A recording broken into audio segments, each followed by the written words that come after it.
once again. Zac tricks में खुश आमदीद। अस्सलामुअलैकुम गाइस, कैसे हैं आप सब? उम्मीद है आप सब खैरियत से होंगे। तो आज हमारा जो है थर्ड लेक्चर ग्राफिक डिज़ाइनिंग पे। जी तो गाइस, हमारा लेक्चर स्टार्ट करते हैं वहीं से जहाँ से हमने छोड़ा था। कि मैंने आपको सिखाया था कि हमने न्यू डॉक्यूमेंट जो है कैसे बनानी है, जो जो चीज़ें उसमें सेट करनी थी, जैसे जैसे उनको सेट करना था, मैंने आपको वो सारी चीज़ें बड़ी क्लियरली बता दी थी। तो आज मैं आपको मज़ीद बताऊंगी कि आर्टबोर्ड क्या होता है और आर्टबोर्ड टूल क्या होता है। बेसिकली जो वर्क स्पेस हमारे पास जिस पे हम काम कर रहे होते हैं, जैसे मेरे पास अभी ये एक वर्क स्पेस ओपन है, मैं आपको मिनिमाइज़ करके दिखाऊंगी। ये जो चीज़ है ना सारी, ये हमारा आर्टबोर्ड होता है। इस पे हम काम कर रहे होते हैं, इसी पे हम सारी सेटिंग्स कर रहे होते हैं, इसी पे हम जो है अपना डिज़ाइन डिफ़ाइन कर रहे होते हैं। इसको जो है आर्टबोर्ड कहा जाता है। और इधर उन्होंने डिफ़ाइन किया हुआ है कि आर्टबोर्ड टूल क्या होता है, आर्टबोर्ड में हम क्या चेंजिंग कर सकते हैं, इसके क्या हमारे पास फर्दर ऑप्शंस होते हैं, वो सारे यहाँ पे डिफ़ाइन किए गए हुए हैं। आर्टबोर्ड साइजेस इसमें डिफ़ाइन किए हुए होते हैं। मोर देन 10 to 12 जो है हमारे पास यहाँ पे आर्टबोर्ड साइजेस अवेलेबल होते हैं।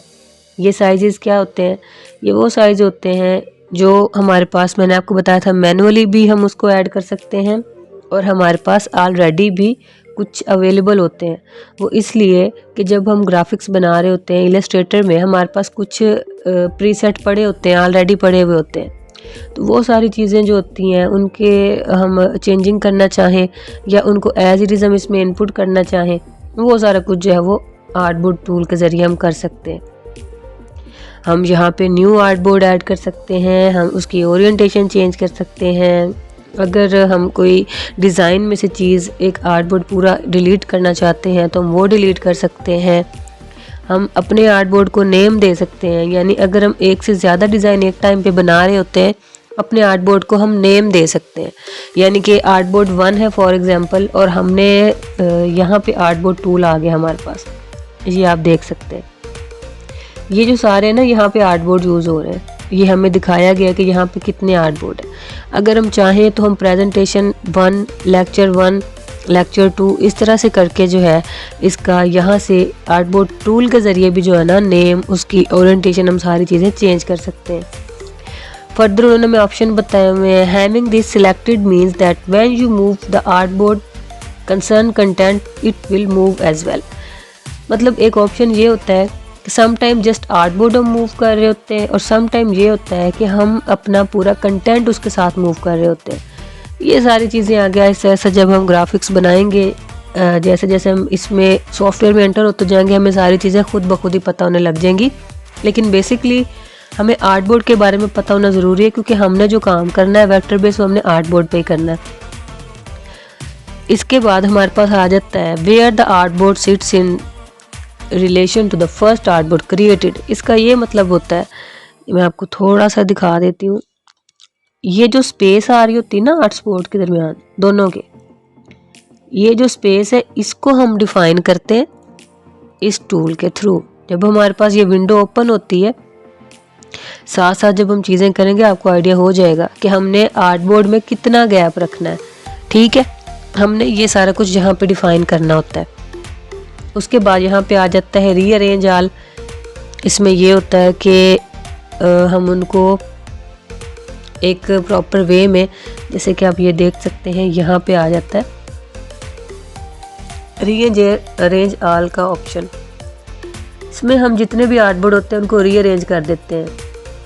मीन टू से उनके डायमेंशंस, उनकी ओरिएंटेशन, उसके अलावा हमने एक रो में कितने आर्टबोर्ड रखे हैं और एक कॉलम में कितने आर्टबोर्ड रखे, ये सारी चीज़ें जो है हम उनको डिफाइन कर सकते हैं।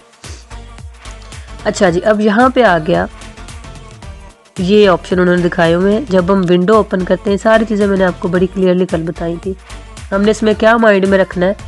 हमने माइंड में रखना है कि हमने प्रिंट जो है ना वो सिलेक्ट किया है, क्योंकि हम प्रिंट मीडिया बना रहे होते हैं तो हमने प्रिंट ही डिफाइन करना है, हमने प्रिंट में ही न्यू डॉक्यूमेंट बनानी है।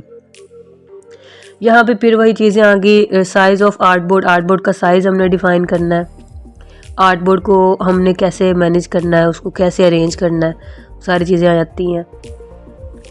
Here you can dictate how many artboards you would like, मतलब जितने आर्टबोर्ड आप इसमें डालना चाहें, ज़्यादा से ज़्यादा हम 10 आर्टबोर्ड इसमें ऐड कर सकते हैं, वो सारी चीज़ें आ जाती हैं। उसके बाद आ जाता है इन डिज़ाइन एक सॉफ्टवेयर है, उसका अभी हमने एलेबोरेट नहीं किया, उसके बारे में आपको नहीं आइडिया होगा। तो ये हमारी जो फर्स्ट हमारा टॉपिक है वो हमारा आज कवर हो गया, जिसका नाम था creating a document and understanding artboards. तो हमारा फर्स्ट टॉपिक कवर हो चुका है। इसके बारे में अपना फीडबैक आप लाजमी दीजिएगा कि आपको सारी चीज़ें क्लियरली समझ आ गई या नहीं आई, और इंशाल्लाह हम अपना डेली के डेली अब सीखते जाएंगे, लेक्चर अब कंटिन्यूसली आएंगे, आप इंशाल्लाह मज़ीद अच्छा सीखेंगे। मैं आपको शॉर्टकट्स भी बताऊंगी, मैं सॉफ्टवेयर भी सिखाऊंगी, ग्राफिक डिज़ाइन आपको मैं बिगिनर से आपको एक्सपर्ट तक जो है ना आपका सारा सफ़र वो हम इकट्ठे इंशाल्लाह तय करेंगे। तो इस पूरे टॉपिक में अगर कोई भी आपको कन्फ्यूजन हो तो मेरी ईमेल आईडी मैंने यहाँ पे डिफ़ाइन की हुई है, आप वहाँ पे मुझे अपना फ़ीडबैक भी सेंड कर सकते हैं। मेरा फेसबुक भी मैंने यहाँ पे प्रोवाइड किया हुआ है, अब वहाँ पे भी जाके जो भी आपके रिमार्क्स हो, जो भी आपके कमेंट्स हो, वो आप मुझे दे सकते हैं। तो अभी के लिए मुझे इजाज़त दीजिए और वेट करिएगा नेक्स्ट लेक्चर का, क्योंकि जैसे जैसे हमारी क्लासेस आगे जाएंगी हमारे लेक्चर मज़ीद जो है वो क्रिएटिव और इंटरेस्टिंग होते जाएंगे। तो मेरे साथ बने रहिए और मज़ीद अच्छी ट्रिक्स